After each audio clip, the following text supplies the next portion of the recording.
Hey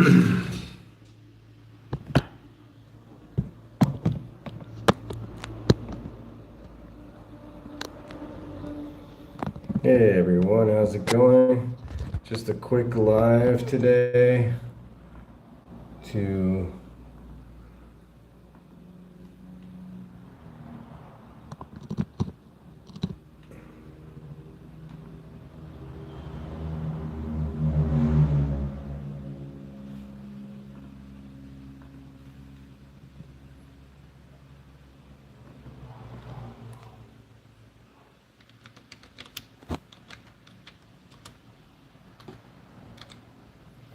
if you guys haven't been paying attention, the Democrats are finally trying to do something.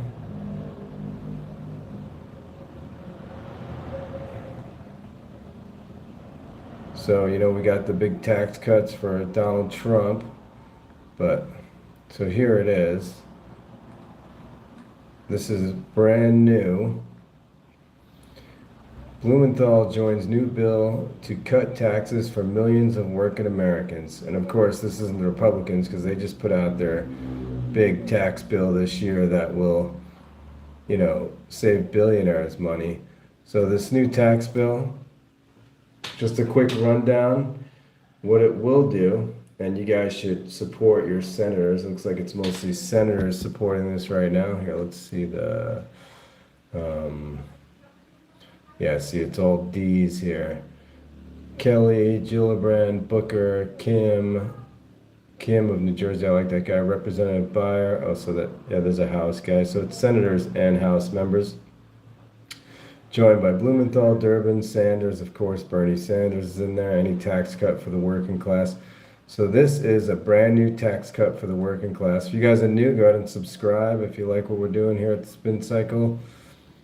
So the median cost of living for a single adult with no children in the United States is estimated to be $46,000 a year based on county level data aggregated by the Living Wage Institute.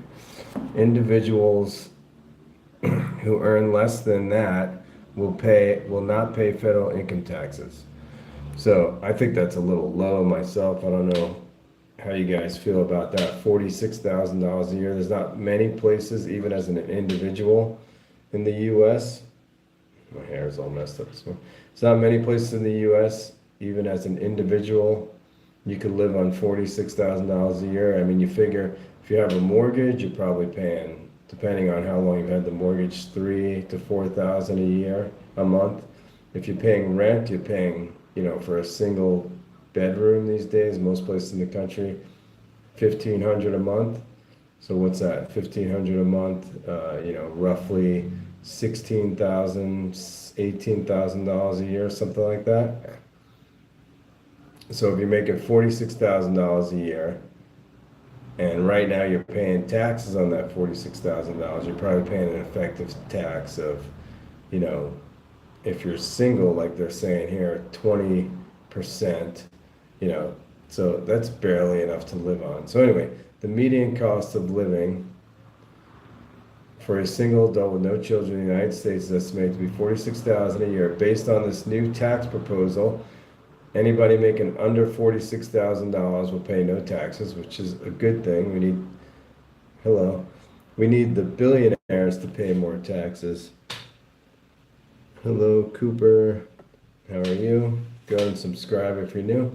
For individuals with income ranging from $46,000 to $80,500, the legislation provides a significant tax break to also combat cost of living expenses. It phases out the cost of living exemption at 175% of the median cost of living for a single adult with no children. As a result, a person making between $46,000 and $80,500 a year would have a lower tax rate using this.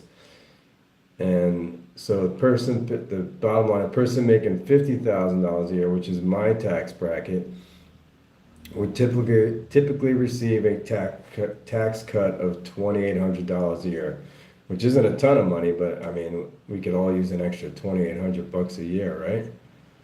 The bill includes a larger exemption for heads of households, 140% of the single exemption of $64,000, and for married couples filing jointly, 200% of the single exemption or 92,000. These exemptions will also phase out at higher rates with heads of households making between 64 and 112,000 a year, and married couples making between 92,000 and 161,000 a year, receiving a tax cut under this legislation.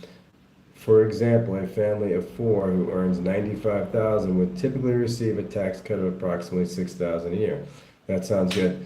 So the thing I'm enthusiastic about this bill. Let me move this phone up so I can read these comments. Hi, Axum 2010, how are you?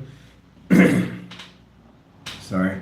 So the thing I'm enthusiastic about is what they're also trying to do with this bill is simplify the tax code. Because you know how it is now, you go to do your taxes, unless you pay somebody to do your taxes, you're in there, you know, if you make around what I make in the $50,000 a year range, you're doing your taxes, which we're all doing right now. I mean, I don't have my taxes done, I don't know about you guys. And there's complications, like this year I went on furlough for the government, I collected unemployment for a little while, I have to pay back the unemployment because I got post-paid for the furlough, but Donald Trump said he didn't want to pay federal workers, so I took the unemployment just in case to keep up with my bills. And you know, there's all these complications. So what they want to do is simplify the tax code, and then write-offs. You know, the complicated tax system right now that we have works totally in favor of the billionaires, people who could afford to have an army of accountants, you know, pulling out these little tax loopholes. Now this is just a band-aid, basically, what they're doing. Because what we really need to do is take the whole tax code, throw it into the trash can, and simplify the tax code. Like in European countries, I'm not saying they're perfect, they pay more in taxes, but they get a lot more for their tax money. What we get for our tax money is $1 million missiles to start wars in Iran for Trump's friends in Israel. Basically, is what's going on right now with our tax money. Instead of paying for health care, housing subsidies, and stuff here in the U.S., tangible stuff that will actually help us, the people who are paying the majority of the taxes. And yes, billionaires don't pay the majority of the taxes. People making, you know, like a single tax file like me, you know, I have a fiance and a baby now, but my baby's less than a year old. So a single tax file like me pays, you know, I pay like a 22% effective tax rate. You know, at $50-something thousand a year, that barely gives you enough to live in the U.S. with current rents. And you know, some of you guys know my situation. I live in an RV for most of the year. I work for the government, so I have it worked out to where I could live off of Jesus Saves. Okay, I have it worked out so I can live off of this, you know, the small amount of money I get paid at my job. So anyway, I got on today to talk about this because I saw in the news and I found it interesting. Let's see. I saw they were having a press conference about it. I'll see if I can get up the video here.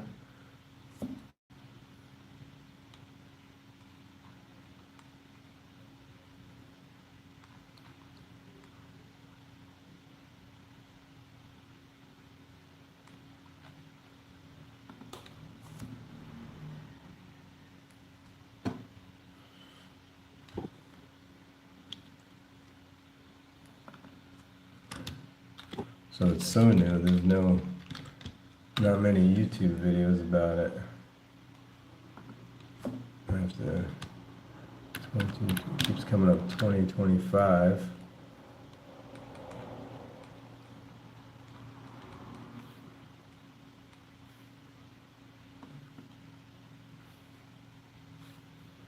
Okay, here we go, I know how to find it. Bear with me here a second, guys, and I will find this video. Here we go, it's live. Why? Why can't I make any changes without an admin approval? Huh? Of course. You should... Facebook I'm hits swearing me with a off. commercial right away, because that's how they make money. Not Facebook, YouTube, I mean.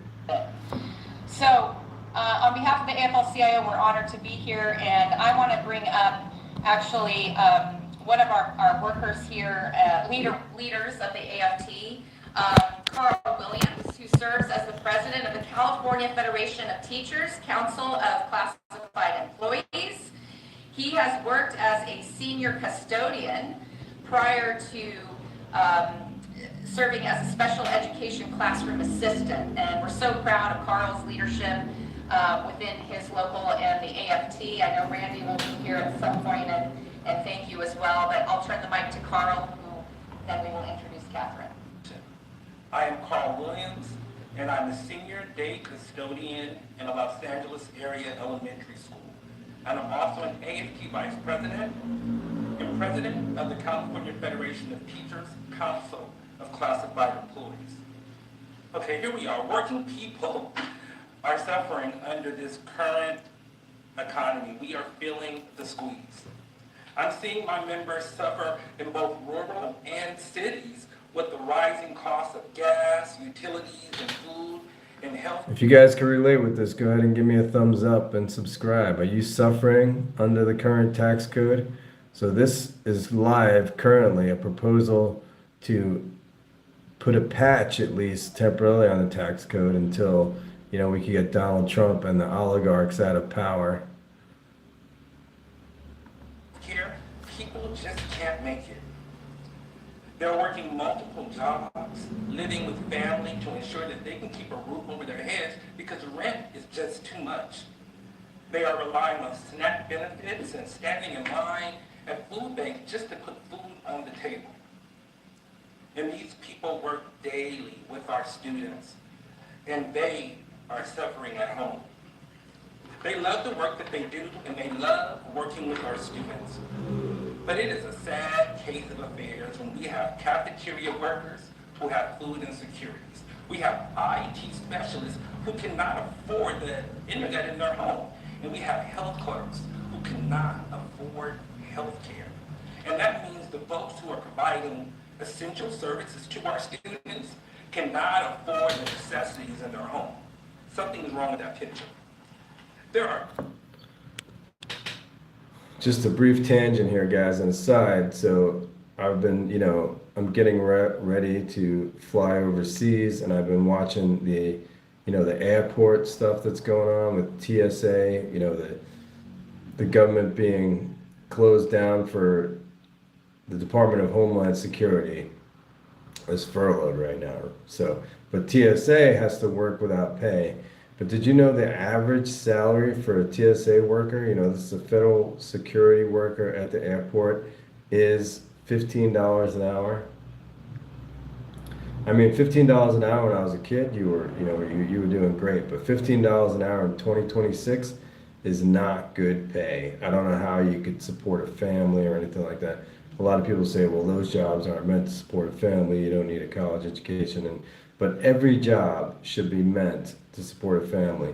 When my grandfather was, in his 20s and 30s, an immigrant from Ireland, he worked as a bartender in New York City and supported a family of 4 and bought a house on Long Island with his bartender salary. That's how far we have come to now. A bartender, yeah, it depends where you work. I bartended for a while, but I bartended in college at dive bars in West Virginia, and those bars, you don't make any money.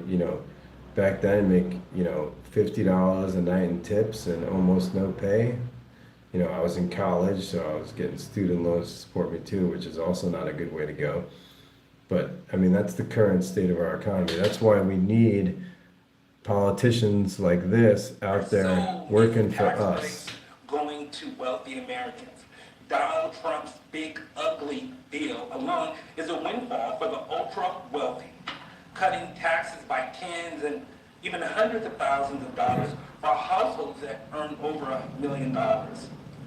Working people pay their taxes and deserve their shot at economic security, so they can afford the basic necessities and face emergency without having to make a decision over rent or food.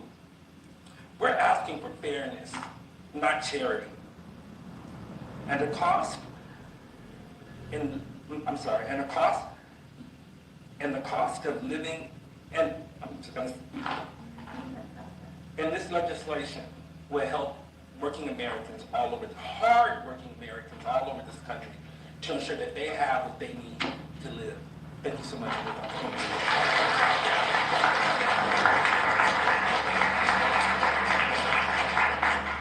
So that guy's a And Carl, janitor. thank you so much for that, because you're really bringing it to life. I think that's the whole point here, is we want to hear from the folks who actually will be impacted by this legislation. And I want to bring up one of those workers. We talk a lot about young people and how young people are faring in this economy and how hard it is. And so someone I'd like to bring up who knows firsthand what this bill would mean in her life and the lives of so many young people. She's a graduate student worker at Georgetown, currently pursuing her doctorate in psychology. That'll come in handy. A proud member of the Georgetown Alliance of Graduate Employees and the AFT, Catherine Hayes. Catherine?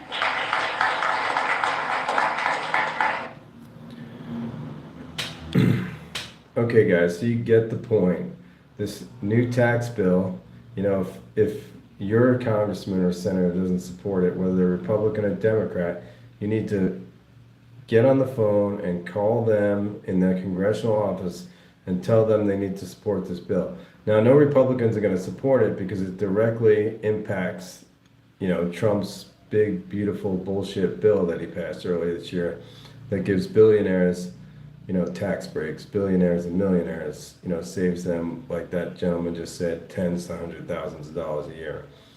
But if you want to make an impact, even if you have a Republican representative, go ahead and call them and say the big beautiful bill didn't do anything for you. This is your script. The big beautiful bill didn't do shit for you, making $40,000, $50,000, $60,000 a year, and you want them to vote for this new bill to cut taxes for people making under $46,000 a year, and then it's tiered up 46, 80. And like I said, this is just a band-aid. We need to throw the whole tax code, the American tax code, in the trash can, because it's built by lobbyists and special interest groups that are only concerned with giving tax breaks to billionaires and corporations. And the tax code as it currently is just makes it so you have to hire expensive professionals that negates, you know, like for people like you and me, it just negates the money we would save. We just have to pay that to Les Schwab or whoever to do our taxes to get any kind of tax break. So the tax code right now doesn't make any sense. It's deliberately made difficult for the tax broker industry or the accountant industry or the Les Schwab industry, you know, or all these online, you know, taxes.com or whatever. There's a million of them, you know. And I don't know if you're like me, you've gone on these taxes.com and you've, you know, done your taxes, you do the whole tax thing, they say it's free, and then at the end they're like, oh, it's not completely free. If you want to do your state taxes, you have to pay $45 or whatever, which is probably what you're going to get back in state taxes. Or if you owe money on state taxes, it's even worse, because then you have to pay the $45 on top of your state taxes. So I don't know, what do you guys think? Comment below. Are your taxes a pain in the ass? Do you wish you could just get your taxes, you know, if the tax code was simplified, you could get a postcard in the mail from the government that says you owe or you're getting back this amount of money. That's it, it's over with. You don't have to spend a week or whatever amount of time you have to spend grieving over your taxes every April or March, right? I mean, that's the way most European countries do it. I'm not saying Europe is perfect. I'm not a Europhile or whatever. I'm just saying, in this particular case, as far as taxes go, we could just make it so much easier for everybody.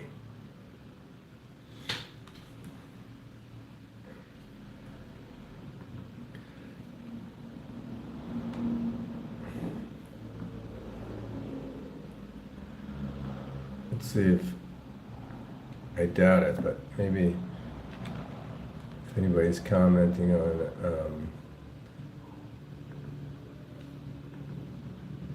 X today about this new text. I just saw this morning, so this is the first I'm seeing it. So it's morning in Asia where I am right now, if you guys don't know. Simple poll, please be honest. Simple poll, please be honest. As of today, how much do you still trust this team? 0, but that's nothing for me because I trusted them 0% to begin with. So if you trusted Trump to begin with, you let me know how much you trust him now.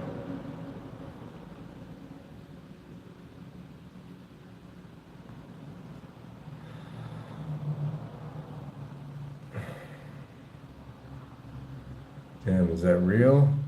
Looks like it might be AI. Ooh, what's this? In order to conceal President Trump's involvement. This cover-up reached its apex last month when Attorney General Pam Bondi falsely testified under oath before the House Judiciary.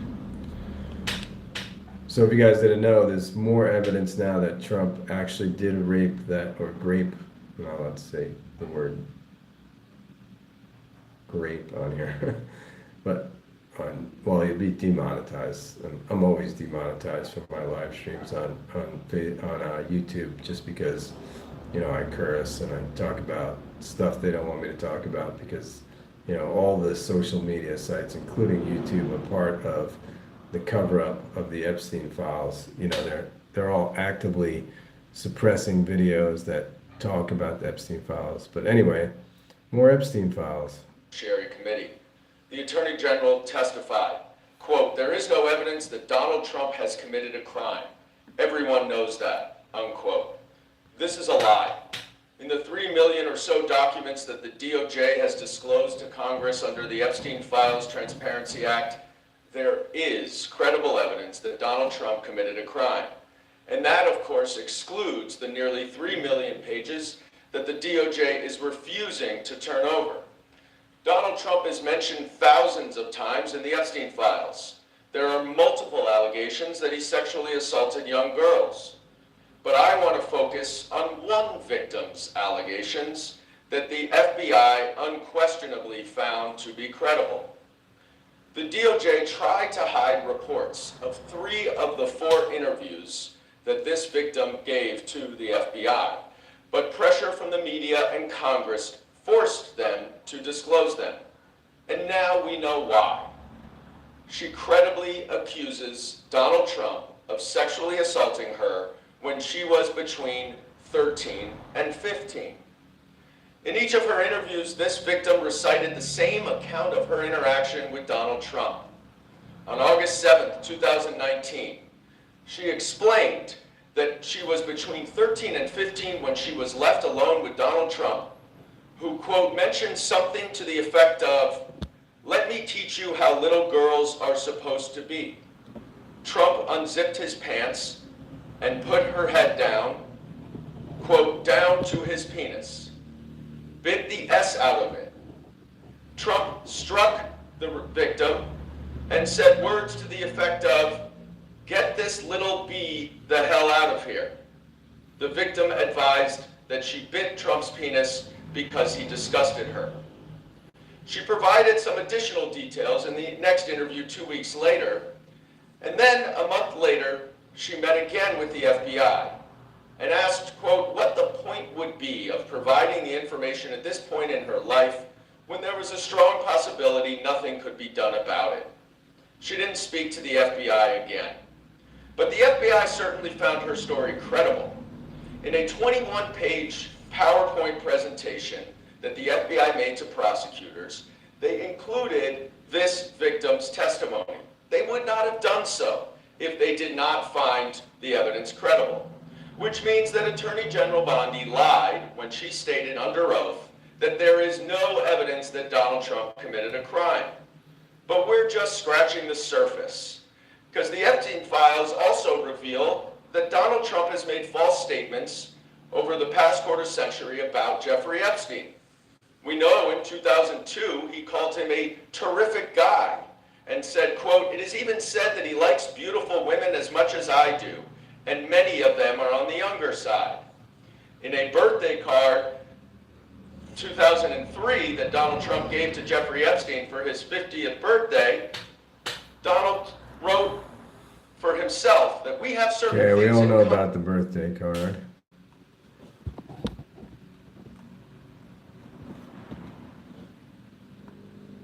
This looks like funny AI. There's some good AI memes now going around about Netanyahu and Trump and how Trump's a cuck for Netanyahu. And he's trying to get everybody to help him in the Strait of Hormuz, and everybody's like, fuck no, dude, we're not helping your dumbass. You got yourself into this shit. Over Iran. Yeah, right here. You have said that the U.S. military has essentially aerial superiority, naval superiority over Iran, yet we're not escorting ships through the Strait of Hormuz. Why? How did you not plan for this? We plan for it, we recognize it, because ultimately we want to do it sequentially in a way that makes the most sense for what we want to achieve, and ensure that we're sending the right signals to the world when we do so. So when Chris Wright speaks or we speak, it's based on a full assessment of what we're up against, what we want to say to the world, how that we want them to see and understand it. In other words, word salad, gobbledygloop. We didn't know shit. We didn't anticipate Hormuz being closed off, or we're just too stupid to know any better. Welcome to the Trump administration. Oh, this is interesting. Bill Gates is very interested in your water while everyone's distracted with indictments and celebrity BS. Bill Gates, BlackRock, and Nestle just quietly teamed up. Yes, Nestle. Same company whose chairman literally said water isn't a human right. And now they're making moves to own it. This isn't speculation. It's already happening. Gates is buying up farmland that sits on major aquifers. BlackRock is pouring billions into water infrastructure. And Nestle, still extracting millions of gallons while local communities run dry. They're not just buying land, they're buying access to rivers, lakes, groundwater. They're investing in the tech to monitor, track, and reroute where water flows and who gets it. This isn't about conservation. This is about control. Food already controls people, but water controls everything. You can live without oil. You can survive without power, but water? You got days. They already run agriculture, finance, and energy. Now they want to own survival itself. Yeah, guys, I've been saying for years, and I even, I have a small stock portfolio, but I would say 20% of my stock portfolio is invested in water, stocks. I can't remember what they're called now. Not mutual funds, but where the stocks are grouped together. I can't remember what they're called. But yeah, like 20% of my portfolio. My portfolio is small. It's my 401k. I do the investments myself. But if you have a Roth 401k, if you don't know, you can manage your investments yourself instead of some random shadow bank investing for you like a traditional 401k. Anyway, guys, thanks for watching. That's all I got for you today. Look into that tax cut. Go ahead and subscribe if you're new. I see there's only one person watching now, so thank you for watching the whole time, but I'll see you tomorrow. I did a couple live feeds the last few days, and I accidentally had my feed set to unlisted. Stupid me, so they didn't get any views, which is hilarious, kind of. I'm kind of a YouTube beginner, even though I've been on this channel for a year. I have a job and a family, so this channel is not my main focus, but with little technical stuff like that, occasionally I get messed up. But if you're new, subscribe, hit that notification bell, so when I am live, I'm trying to do lives a few days a week about this time. But when I am live, you will be notified. And thank you for watching, and see you next time.